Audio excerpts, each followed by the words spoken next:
All right. Hello and welcome to this talk on Compose Multiplatform on mobile at Instabee for over a year. My name is Johannes, and I'm the lead Android developer at Instabee.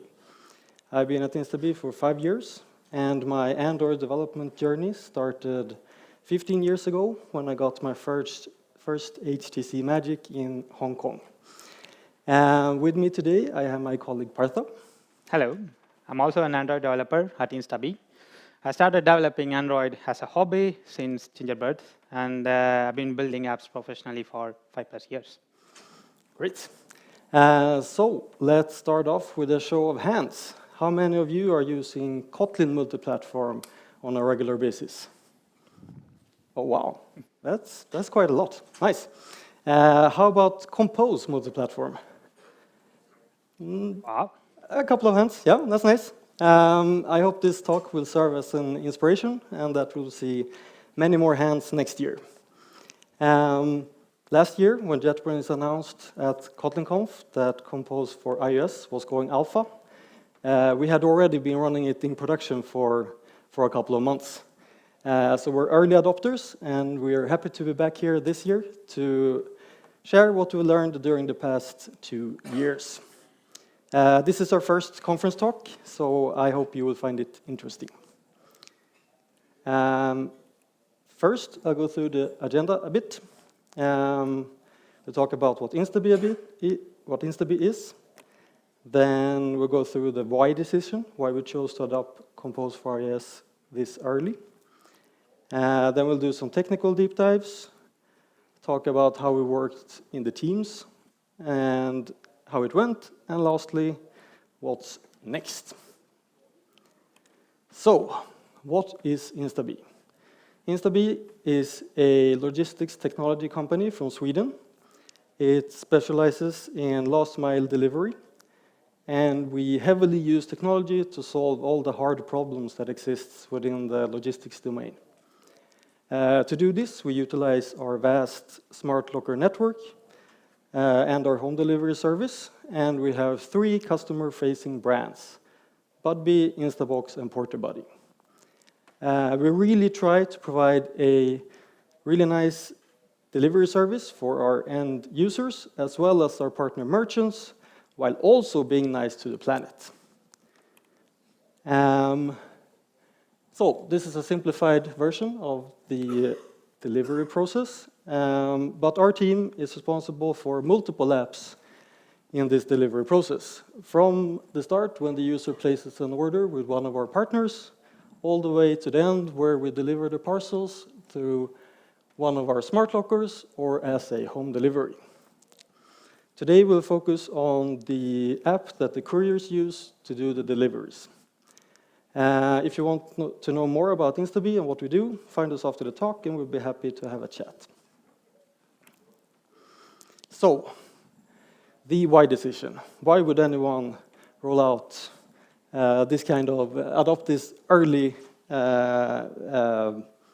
pre-alpha software? So, to explain that, I need to give you some context. We had an existing Android app that was built using Kotlin and Compose, and we needed to add support for iOS. And almost 2 years ago, when JetBrains posted an early development build of Compose for iOS on GitHub, we were basically presented with the following choice. Take the blue pill, create a new native iOS app, or use some existing cross-platform toolkits, or take the red pill and ship untested pre-alpha software in production. We obviously went with the second option to see how deep the rabbit hole went. And this is why. We had company-owned Android devices, so we only had a need for an Android app, but we knew that we would need to support iOS at some point. And because of that, we had already gotten pretty far in our Kotlin multiplatform migration by moving from live data to state flows, for example. And then we started out by studying the Compose multiplatform architecture And we found that it is very much self-contained by drawing on platform-native canvases using the Skia rendering engine, which is, super stable. It's used in Chrome and Android, running on billions of devices. That feels safe. And then another important point is that Kotlin Multiplatform provides the potential for native performance. In addition to that, we were seeing already then that the Kotlin Multiplatform library ecosystem was growing really fast. So we then used this early development build of Compose for iOS to build a prototype as a fun summer project. It worked really well. It was crazy. We were saying that multiple times during that time. This is crazy. It shouldn't be this easy. And we realized that we can basically just move all our Android code into the common module in our Kotlin multi-platform library, and we can have a finished app by just doing some minor platform-specific implementations. And this was mind-blowing. It was super cool. And it really feels like cross-platform done right. On top of that, we could maintain our expertise in Kotlin and Compose. And since we only had 2 Android developers available to do this project, us 2, this made it possible. And suddenly, this pre-alpha software started to sound like a pretty good option. How many of you here will roll this out in production? A few hands. Come and talk to us after the talk, and we might have some interesting things for you. All right. Next up is some technical deep dives. Thank you, Johannes. For technical deep dives, we will go through. We will go to 4 topics, which is platform parity, tooling, testing, and architecture. But we messed up the slide. It should be next. So this is our first Compose version when we added to our project. It is 1.2, alpha 01, dev 770. Yes, this is about 2 years ago, but it's like super nice. We made an initial prototype starting with our login screen, and it was pretty straightforward. We moved some files from Android target to Compose target, and it just works. We're super surprised to see this works seemingly on an iPhone, and yeah, it's mind-blowing. This early success motivated us to move even more screens. But soon we encountered scenarios requiring native views, such as the camera previews for our barcode scanning functionality. So this is what we had already in our Android app. We used an Android view composable that just renders any Android native views. In this case, we were using preview view from CameraX library, so we had to research a bit about the equivalent on iOS. So we looked through the Apple documentation, and we found this code example. And these 2 seems to be the important part. I'm not sure. So according to the documentation, the AV capture video preview layer is a code animation layer that displays video from a camera device. So that sounds perfect. So we can use this to render camera previews in a UI view, right? And how do we do this in Compose? We have a counterpart to Android View in iOS called UIKit View, which has similar signature as Android View, takes in a modifier, a factory, and then we can render any native views using this factory. So let's try to implement the camera preview on iOS using this composable. We are having the actual fun in platform camera preview for iOS target, and then we added this UIKit view, and initiating the AV capture video preview layer in UIKit view factory. And that's all. Now it's ready to test, and it just worked. We were thrilled to see this running live on our app, and then that we were able to do this in a really short time frame. During the prototype, the performance was not that great. But later Compose releases had drastically improved the performance, and now it's even comparable to native performance. And we continued with our prototype of implementing even more screens and adding more features. And then we end up sharing around 90% of the code for our scanning functionality. And then we were sharing state management, tap to focus component, flash on-off button component, and any overlays that we want to show on top of the camera. And then we applied the similar approach to add support for Lottie, for showing animation in our app. And then we were using Lottie Compose Android library for our Android platform. And then we were wrapping the native component in a UIKit view. And then, again, it just worked. OK, let's talk about navigation. It's one of the significant pain points for our app, because navigation is a hard problem to solve, as it involves lifecycle, state management, and much more than just navigation. So our initial version of the app had a custom navigation implementation with very basic functionalities. But soon, there were many third-party libraries that popped up, like Voyager, Decompose, Apexi, and more.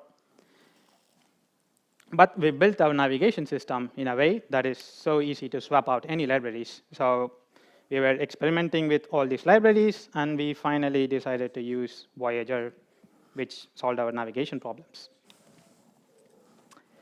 And tooling is a core component in Kotlin multi-platform world. To provide a smooth user experience, JetBrains have created a plugin called Compose Gradle plugin.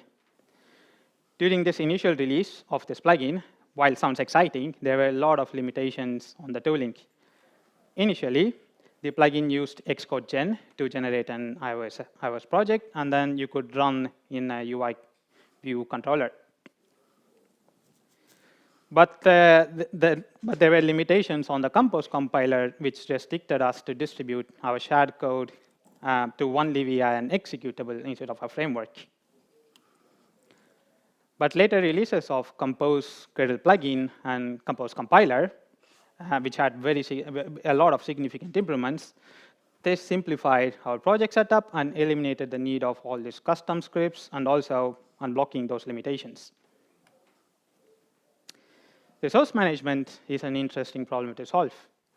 We previously had manual scripts in Xcode as a build phase to copy all our resources from multiple modules into the iOS app. But fortunately, in later updates, Kotlin added support for automatic resource bundling, so we don't have to do any of those manual scripting. And we were using a library called i18n4k to generate Kotlin strings from a property file or XMLs or any input. We managed to use this generated string throughout the UI layer, even in Compose previews. So that made it platform agnostic. And for images, we adopted Coil 3. It was still in the early stage, but we sort of made it working using the workarounds, but now it's super stable. And then that's how we solved the imaging problem in Compose multi-platform.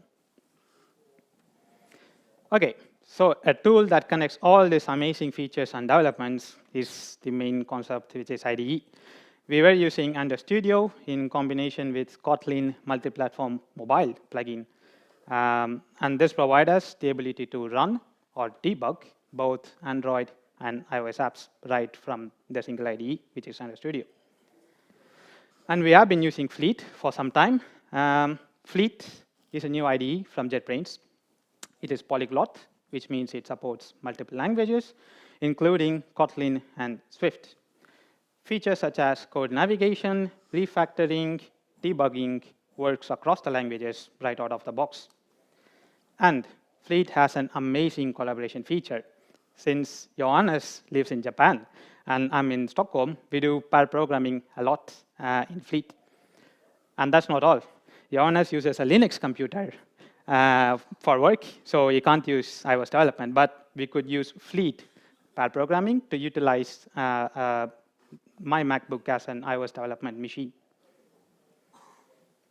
Fleet also have support for automatically creating run configurations, both for Android and iOS and any other additional platforms, without any additional plugins. That's the main part about Fleet. And then, yeah, let's talk about testing. We love testing a bit. We already had Android Compose tests that we run on Android devices. And Compose Multiplatform recently added support for common UI tests. So we just followed the same approach to multi-platform by migrating our Android Compose tests into common test target. So this is how it looks. We just moved the test upside in the common test. There were a little bit of migration effort, but we just did it in a day. It was amazing. And the tests in common tests will be running using Android JUnit test for Android and Kotlin's own native test runner for iOS. And then that's all. We can run the tests for both platforms right away from the IDE. We have our first module with around 48 tests utilizing this feature. And we actually found a rare bug in our iOS code thanks to having tests. It's an instant success. With Compose Multiplatform, we are not only sharing code, apps code, but also the tests. How cool is that? Now that we have all the code and the tests in place, it's time to deploy. We use Fastlane to run our tests in our own build servers and also to deploy the app to App Store and Play Store, respectively. And yeah, Fastlane is amazing. We could set up this workflow easily from their documentation. There is no workarounds here. And I will go through the architecture, and I will give it out to Johannes. Thank you. Yeah, architecture. So we're using MVVM for our architecture. And as Google recommended way back, we have the data sources layer, repositories layer, view models layer, and UI layer on top. And we use Kotlin coroutines flow to move the data between our layers. And for dependency injection, we're using Kotlin Compose, which is a multi-platform library. And we've been using it since way back. I'm very happy with that, since we didn't need to migrate anything for that. About the UI layer. At the top, in the purple box, we see some examples of code that we are sharing in the UI layer. And then we have the Android and iOS, some platform-specific implementations that we've done. So for example, we're sharing the theming, custom UI components, state management, navigation, and animations. And we have Google Maps on Android and Apple Maps on Apple, Camera X, AB Foundation, Lottie Android, and Lottie iOS as platform-specific implementations. But there's very little code that we actually do for this platform-specific implementation. It's basically just mapping and calling the native SDKs. For the view model and repository layers, we share everything. It's a few tiny platform-specific implementations, but the rest is just completely shared. Just very nice, very nice. And then for the data sources layer, same thing. We have, for example, sharing the API models, networking, offline support, and logging, and some platform-specific implementations. We have MLKit on Android and CoreML on iOS for camera previews and barcode scanning. We have Core Location on Apple and Fuse Location Provider on Android. And then we have Firebase on both, because Firebase is not yet a multi-platform library. It would be very nice to see that. Soon, I hope. All right. So how did we work to integrate Compose for iOS into the team? Our Android developers had a pretty smooth transition since we were already using Kotlin, Compose, Android Studio, and Gradle, and we still do that now. The primary challenge involved learning platform-specific implementations and adapting to the constraints of working within common main. But since Compose already reduces the reliance on Android-specific APIs, this was not a big thing. And further, to support the transition, we familiarized our Android team with both Xcode and the Swift language. For our iOS developers, we focused on onboarding them to Kotlin Multiplatform by having multiple knowledge-sharing sessions, explaining the technology, and to draw parallels between key concepts. For example, highlighting similarities between Swift UI updates and Compose, and how Swift's combine relates to Kotlin coroutines flow. Additionally, we paired iOS and Android developers to migrate simple screens from Android Compose to multi-platform Compose. Since we now had a large shared code base, this meant that we were now reviewing each other's work, regardless of whether it was from an Android or iOS developer. This really fostered collaboration and shared knowledge and gave everyone a sense of collective ownership of the code. That was very important. And now our Android and iOS developers could actually see how things work under the hood, even on the other platforms. And this expands everyone's knowledge base and makes us better developers overall. And when it comes to those everyday app headaches, like crashes or performance hiccups, either team could often swoop in and fix the issue, regardless of whether it's in the common Android or iOS codebase. This meant that our team was always available to fix issues, and that was really a game changer. And next, Partha will talk a bit about how it all went. Thank you. So, how did it go? Our early leap into Compose multi-platform was a calculated risk that paid off. This early adopter mindset put us ahead in the curve as the ecosystem evolved rapidly. But it's a huge impact for us. We write 40% Lex code, and we have 2x manager high fives after this. When we add a feature to a common code base, it's instantly available on Android and iOS. And this helped us a lot because we had a really short deadline for adding iOS support to our existing Android app. Of course, it wasn't all a smooth sail. Build speed was a bottleneck for our initial release. There were no major difference in compile time for Android when it is compared to Jetpack Compose. But for iOS, initially we had around 8 minutes for debug rebuilds and around 20 minutes for release builds. But this is running on our Mac runner. This is mostly because of the lack of cache support in the Kotlin native compiler. But it is fixed in Kotlin 1.9. The issue with Kotlin native cache has been resolved. And then when we run the app again, we saw a drastic improvement from 8 minutes to few seconds for iOS rebuilds. This is amazing. And another problem we had during our migration is integrating iOS libraries.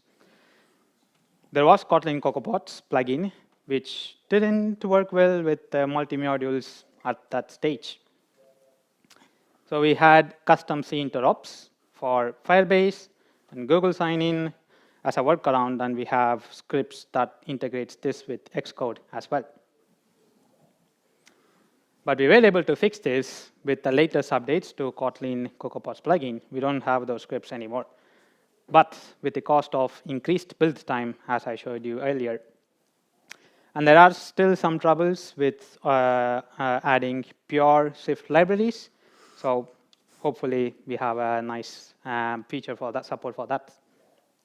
Do we have any regrets? Nope. We are thrilled that we jumped in early. Compose multi-platform is super beneficial for us, and it's been a fun learning experience. And what's next? Multi-platform as an ecosystem is growing really, really fast. If you remember the first graph that Johannes showed before, from 2022 when we started doing this to 2024, it's still going up a lot. And we are super excited to see all the Compose multi-platform maps that's built by the community. And there has been some amazing developments from Compose recently.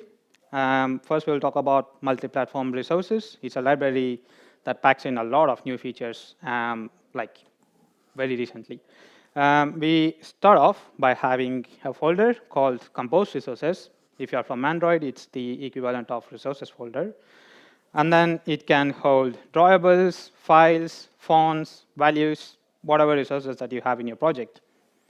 And it even supports device-specific variants of resources right out of the box, like XX, HDPI, if people are still using it. There have been some new additions as well. First off is Lifecycle and View Model library, which is adopted from Jetpack Compose. So handling lifecycle, this handles the lifecycle management of screens with a platform-specific lifecycle mapping. For example, on iOS, we have did become active state mapped to composes on resume, and then it takes care of all the handling for you right out of the box. And this is really a smart move, as it leverages all the existing lifecycle optimizations that might have done for the platform. And finally, a navigation library to solve all our complex issues.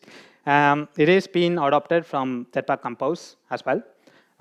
It provides the ability to navigate between screens and works across platforms. But there are a few features that we would love to see in the future, such as type-safe navigational arguments. It's almost there.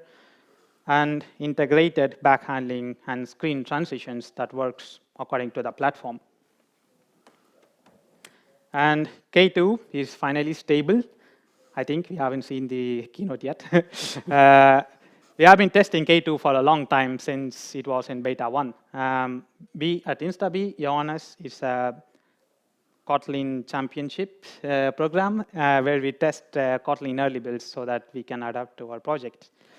And yeah, there are so many interesting changes that we are looking forward to try out. There's also a new DSL for Gradle, with which you can configure hierarchical project structures that lets you customize your multi-platform targets. This will help configure a complex project in a really, really simple way. And there is another tool called Amper. It is a tool for project configuration, aiming at providing smooth, out-of-the-box experience. It is still experimental, but it is available to try already. So try it out and give your thoughts and feedback to JetBrains. And Fleet recently added support for Compose previews, even on a common target. This is a game changer for Compose multi-platform development. We really wanted this feature for a long time, and it's finally here. And this is one of the most requested features in the multi-platform community, Swift interop. And it's work in progress.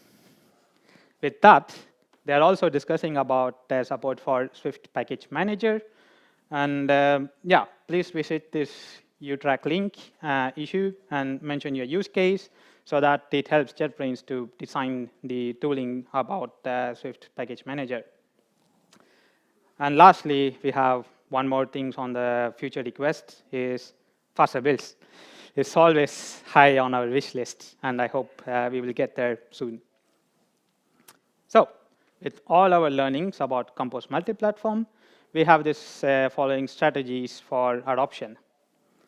If you're starting a new app, start with Compose multi-platform. It's a really well-optimized way to make multi-platform apps that works really well and have native performance. And if you have an existing Android app, which I hope for most of you here, creating its iOS counterpart with Compose Multiplatform is basically cut and paste, sort of. And if you have an Android app and iOS app as native apps separately, and if you want to combine the efforts put into it, you can gradually move new screens into Compose Multiplatform because of the interop and how well it works together to an existing project. It is the practical way to bridge your existing Android and iOS apps. And you can just do one screen even for this. And finally, if you have an iOS app which is native, and if you want to add Android support, adopting Kotlin Multiplatform for non-UI layers first paves in the way for future Compose Multiplatform in the future. And we want to end our talk with a slogan, always pushing boundaries. With our Compose Multiplatform success, we are eager to embrace the next bleeding edge technology. Thank you.